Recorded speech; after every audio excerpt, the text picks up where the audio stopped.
कोई मजहब सारे सवाल करने की इजाजत नहीं देता है और मना करता है कि ज्यादा सवाल ना करो, बह जाओगे तुम। ओ भाई साहब, सवाल करना चाहिए, सवाल कर करके तो हम आगे बढ़ते हैं, तरक्की करते हैं, और इसीलिए मैं आज यहाँ पे आया हूँ। लेकिन सवाल सिर्फ खुदा से नहीं होगा, आपसे भी होगा, सवाल एथिज्म से भी होगा, सवाल सिर्फ मजहब से नहीं होगा, सबसे होगा। और आज मैं सवाल करूंगा और उम्मीद है कि आप जवाब देंगे। अभी तक आपने वैसे कॉन्टिंजेंसी आर्गुमेंट का कोई जवाब नहीं दिया है कि दुनिया के सारे मजहब सब जानते हैं ये दुनिया कैसे बनी थी, कैसे मिटेगी, मरने के बाद क्या होगा, इनको सब इल्म है।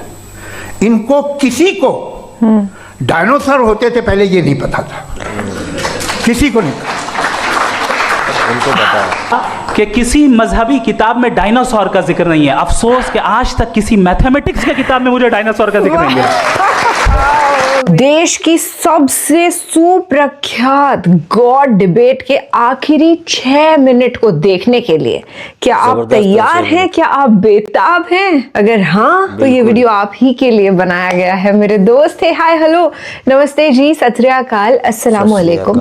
मैं निधि शर्मा इंडिया से, और हमारा यही अकीदा है कि हम तो कुछ वर्ष इस धरती पर बिताने के लिए एक एग्जाम देने के लिए आए हैं। It's a testing period that's going on. और अल्लाह ना होते, भगवान ना होते, अरे हमारे क्रिएटर ना होते, गॉड ना होते, तो जीवन इम्पॉसिबल था। जैसे कि हमारे माँ बाप के बगैर हमारा होना इम्पॉसिबल है, वैसे ही भगवान के बगैर मानव जाति का और जितनी भी स्पीशीज इस दुनिया में जिंदा है, चाहे वो बैक्टीरिया ही क्यों ना हो, पशु पक्षी, पेड़ पौधे, पानी, मछलियां, जीवन इम्पॉसिबल भगवान के बिना, अल्लाह के बिना, एक खुदा के बिना। मुझे तो अचंभा होता है ये जान करके कि जावेद अख्तर साहब इतने बुजुर्ग हो गए, पर उन्हें और उन जैसे कई सारे करोड़ों की तादाद में एथियस्ट हैं, उनको पता ही नहीं चला कि भगवान है। अल्लाह का करिश्मा होता है, वो रहीम और करीम है। मुफ्ती शमाइल नदवी साहब को नमस्कार करते हुए, धन्यवाद करते हुए इस वीडियो का आरंभ करेंगे। उससे पहले एक छोटा सा किस्सा बता दूं कि मैं भी 18 वर्ष की उम्र से पहले भगवान में उतना विश्वास नहीं रखती थी। मुझे लगता नहीं था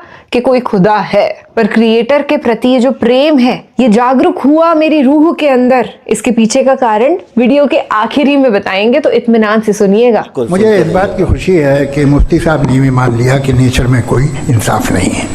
बाकी है कि आपने मेरी एक बात का जवाब नहीं दिया, जिससे मुझे शिकायत है कि फेथ क्या है और आप फेथ मांगते क्यों हैं मुझसे? आप तो लॉजिकल हैं, आपके पास तो सारे रैशनल हैं, आपके पास सारे सबूत हैं, तो आपको फेथ की डिमांड क्यों करते हैं कि भाई तुम सरेंडर कर दो और सवाल मत करो? कोई मजहब सारे सवाल करने की इजाजत नहीं देता है और मना करता है कि ज्यादा सवाल ना करो, बह जाओगे तुम। ओ भाई, कमाल ये है कि दुनिया के सारे मजहब सब जानते हैं ये दुनिया कैसे बनी थी, कैसे मिटेगी, मरने के बाद क्या होगा, इनको सब इल्म है। इनको किसी को डायनासोर होते थे पहले ये नहीं पता था, किसी को नहीं पता। किसी भी दुनिया की मजहबी किताब में डायनासोर का जिक्र नहीं है। जिस दुनिया में आप बैठे हैं सर, ये हॉल जो है, ये इलेक्ट्रिसिटी जो है, ये माइक जो है, जिस हवाई जहाज से आप आए थे, वो जिस कार से आप यहाँ आए हैं, ये सब उन लोगों की बनाई हुई है जिन्होंने सवाल किए थे। ये दुनिया जिसमें आप आज आराम से हैं, ये उन लोगों की बनाई है कि जिन्होंने सवाल किए थे, और हर स्टेज पे इन सवालों को मकरूह कहा गया था, गलत कहा गया था। तो आज जो बातें आपके जहन से बिल्कुल परे हैं और आप हैरान होते उन्हें देख के, एक वक्त आएगा कि मामूली लगेंगे, और हुआ है। आपकी इंसानी तारीख ही है। इतनी जल्दी सारे फैसले आप मत कर लीजिए, थोड़ा ये ह्यूमिलिटी रखिए कि भाई ये हमें नहीं मालूम। ये कहने में क्या आ रहा है? ये यूनिवर्स कहाँ तक फैली, ये कब से है और कब तक रहेगी, हमें नहीं मालूम। आपने फैसला कर लिया कब बनी। ये आपके हिसाब से कोई 14 बिलियन ईयर बनी जो समझा जाता है। उससे पहले हजारों करोड़ों अरबों साल तक खुदा बैठा क्या कर रहा था? खामोश बैठा था, ऐसी जमाइयाँ ले रहा था। फिर उसे आइडिया है, यार एक काम करते, वक्त अच्छा गुजर जाएगा, यूनिवर्स बनाते। सोचिए, तो हम अपनी जहालत से लड़े। हालत है ये। Thank you so much. तर्कों की श्रृंखला में राउंड 2 के लिए मुफ्ती साहब को आमंत्रित कर रहा हूँ। शुक्रिया।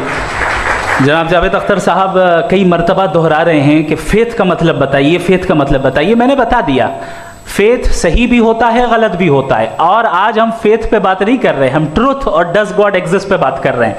क्या डज गॉड एग्जिस्ट, ये ट्रुथ यानी गॉड है या नहीं है, इसमें से दोनों ट्रुथ क्या है। अब आप उसे फेथ कह लें, बिलीफ कह लें, नॉट माई बिजनेस। उसके बाद आपने कहा कि भाई सवाल करने से मजहब रोकता है। मैं कहता हूं जो रोकता है वो रोकता होगा, मैं नहीं रोकता, बल्कि सवाल करें, सवाल करना चाहिए। सवाल कर करके तो हम आगे बढ़ते हैं, तरक्की करते हैं, और इसीलिए मैं आज यहाँ पे आया हूँ। लेकिन सवाल सिर्फ खुदा से नहीं होगा, आपसे भी होगा। सवाल एथिज्म से भी होगा, सवाल सिर्फ मजहब से नहीं होगा, सबसे होगा। और आज मैं सवाल करूंगा और उम्मीद है कि आप जवाब देंगे। अभी तक आपने वैसे कॉन्टिंजेंसी आर्गुमेंट का कोई जवाब नहीं दिया है। चलें, आपने कहा यूनिवर्स के बारे में इटर्नल क्यों नहीं बोल देते। ये चूंकि लॉजिकली पॉसिबल ही नहीं है कि यूनिवर्स इटर्नल हो। यूनिवर्स एक कॉन्टिंजेंट चीज है जो टाइम एंड स्पेस के पाबंद है, टाइम एंड स्पेस से बाउंड है। जो टाइम एंड स्पेस से बाउंड होगा वो कॉन्टिंजेंट होगा, जो कॉन्टिंजेंट होगा वो उसकी बिगिनिंग हुई होगी, जिसकी बिगिनिंग हुई होगी वो इटर्नल नहीं हो सकता। ये तो कॉमन सी बात है। आपने कहा कि किसी मजहबी किताब में डायनासोर का जिक्र नहीं है। अफसोस कि आज तक किसी मैथमेटिक्स की किताब में मुझे डायनासोर का जिक्र नहीं है। तो इसका मतलब मैथमेटिक्स की किताब बेकार है? नहीं, उसका वो टॉपिक नहीं है। रेवलेशन का और मजहबी किताबों का टॉपिक ये नहीं है कि आपको आके बताए साइकिल कैसे बनाते हैं, या आकर ये बताएं कि जो है डायनासोर कब था। वो तो मोरालिटी सिखाने आया है, गॉड के बारे में बताने आया, नॉन फिजिकल रियलिटी की हकीकत को सिखाने के लिए आया। रिलीजियन साइंस को रोकता है? नहीं रोकता। अगर रोकता है तो गलत करता है। रिलीजियन साइंटिज्म को रोकता है, जिसमें हमारे जावेद साहब मुब्तला हैं। साइंस और साइंटिज्म में फर्क है। साइंटिज्म यह है कि आप समझें कि साइंस और साइंटिफिक मेथोडोलॉजी ये नॉलेज को हासिल करने का वाहिद सोर्स ऑफ नॉलेज है, यह है साइंटिज्म। हम इसे रिजेक्ट करते हैं। उसके बाद उन्होंने कहा कि भाई हमें नहीं मालूम। अगर नहीं मालूम तो क्लियरली कह देना कि नहीं मालूम है, इसमें क्या हर्ज है। तो वही तो मैं कह रहा हूं ना कि आप कह दें कि नहीं मालूम, लेकिन क्लेम क्यों कर रहे हैं कि गॉड एग्जिस्ट नहीं कर रहा है। आखिरी चीज, इन्होंने कहा कि खुदा दुनिया बनाने से पहले 150 साल पहले या करोड़ों साल पहले क्या कर रहा था। अरे हजरत, चलें, बहरहाल मैं जवाब दे देता हूं। आप हमारे रिस्पेक्टेड पर्सनालिटी हैं, अगर आप नहीं होते तो मैं ऐसे एंटरटेन ही नहीं करता। टाइम ये 100 साल पहले या 100 साल बाद, पहले बाद में अभी, ये वो अल्फाज हैं जिनका ताल्लुक टाइम से है। टाइम शुरू ही हुआ है यूनिवर्स की बिगिनिंग के बाद, तो उसके पहले खुदा क्या कर रहा था? सवाल इलॉजिकल है, ये फेलेसी है। यानी आप ये कह रहे हैं कि यूनिवर्स के बनने से पहले खुदा क्या कर रहा था? टाइम के बनने से पहले, पहले का ताल्लुक टाइम से, टाइम उस वक्त था ही नहीं, तो ये सवाल ही इनवैलिड है खुदा के ताल्लुक से। इसकी एक मिसाल आप ले लें। एक कार है, एक साहब ने देखा कि भाई कार जो है उसके व्हील्स कितने अच्छे लगे हुए हैं, सही जगह पे, स्टीयरिंग जो है कितने अच्छे जगह पे लगी हुई, और सीट्स कितने वेल डिजाइंड है, कितनी प्रिसाइजली ये कार काम कर रही है। तो जरूर कोई ना कोई इसे क्रिएट किया है, किसी ने क्रिएट किया है। अब जावेद साहब आए और कह रहे जनाब बोनेट खोलिए, इसमें इंजन है, इंजन इस कार को चला रहा है, hence prove no one has created the car. This is illogical. Science हमेशा फिजिकल वर्ल्ड की चीजों को ही फिल करती जाएगी और फिजिकल चीजों से ही करती जाएगी, चूंकि एम्पेरिकल एविडेंस का ताल्लुक फिजिकल वर्ल्ड से है।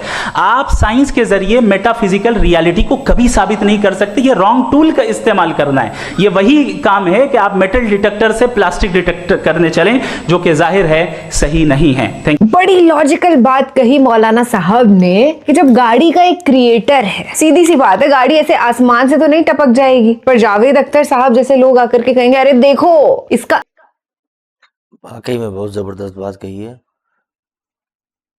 इससे तो हम भी रिलेटिव है। ये थोड़ी ना होता है यार, जिसने बनाई है उसने बनाई है, आप ऐसे नहीं कर सकते किसी के साथ। चलिए सुनते हैं निधि जी को भी। इंजन है, बोनट खोल करके बताएंगे। तो ये इंजन के जरिए चल रही है, इसको किसी ने बनाया नहीं है। ऐसे ही हमारी जो पृथ्वी है ये भी यूं ही नहीं टपक गई। एथिस्ट लोगों के हिसाब से, नास्तिकों के हिसाब से तो हम यूं ही टपक गए और अब हम पर्पसलेसली यहाँ पर जी रहे हैं। पर फॉर अ रीजन अर्थ का क्रिएशन हुआ है, फॉर अ रीजन। इस शरीर के साथ हमारी आत्मा धरती पर आई है। इंसानी शरीर ही एक इतना बड़ा करिश्मा है, मैं कहती हूँ। छोटा सा बच्चा होता है, देखते देखते देखते बड़ा हो जाता है। इतने वेल डिजाइंड हमारे ऑर्गन्स हैं, हमारा ब्रेन है, ये एक इंसान क्रिएट नहीं कर सकता था। सुपर पावर ही इस जीव को क्रिएट कर सकती थी। और मैंने कहा था कि 18 वर्ष की उम्र से पहले मैं भी एक नास्तिक थी, क्योंकि इतने सारे दुख दर्द जीवन में थे। यूं लगता था कि भगवान नहीं है, अगर होते तो हमारे साथ कुछ भी गलत नहीं होना चाहिए था। पर धीरे धीरे जैसे जैसे समझ आती गई, अपने आसपास की दुनिया को देखना स्टार्ट किया, वैसे वैसे अल्लाह में हमारा विश्वास और बढ़ता गया। और जब आप इबादत करते हैं ना, तो आपको अल्लाह निशानियां भी दिखाता है। तो आजमाइश से कभी डरना नहीं चाहिए और खुदा की इबादत करनी चाहिए। फिलहाल के लिए मुझे दीजिए इजाजत, और अपनी जो विचारधारा है उसे व्यक्त करना भूलिएगा मत। हम पढ़ते हैं और खुश होते हैं। ख्याल रखिएगा अपना और अपने सभी घर वालों का। खुश रहिएगा, जिंदाबाद रहिएगा, सच के साथ रहिएगा। शब्बा खैर, शुभ रात्रि, अल्लाह हाफिज। अल्लाह हाफिज। बहुत अच्छा लगा ये लास्ट 6 मिनट की डिबेट सुन के। जो चीज़ें थी एकदम क्लियर थी। गॉड कैसे एग्जिस्ट कर रहा है, तो उसका एक तरीका है, हर एक चीज़ का एक सिस्टम होता है। तुम बिल्कुल मानो ही नहीं कि गॉड है ही नहीं या अल्लाह है नहीं, तो ऐसा तो पॉसिबल नहीं है। बहुत सही बात कही है उन्होंने कि गाड़ी को बनाया किसने, सीट बनाई, स्टीयरिंग बनाया, सब कुछ बनाया, लेकिन उसको चलाने के लिए इंजन भी बनाया। इंजन का ही नाम होगा कि इंजन गाड़ी को चलाता है। चलिए देखिए आपको कैसी लगी वीडियो, कमेंट में ज़रूर बताइएगा। बाकी फिर मिलते हैं। अल्लाह हाफिज।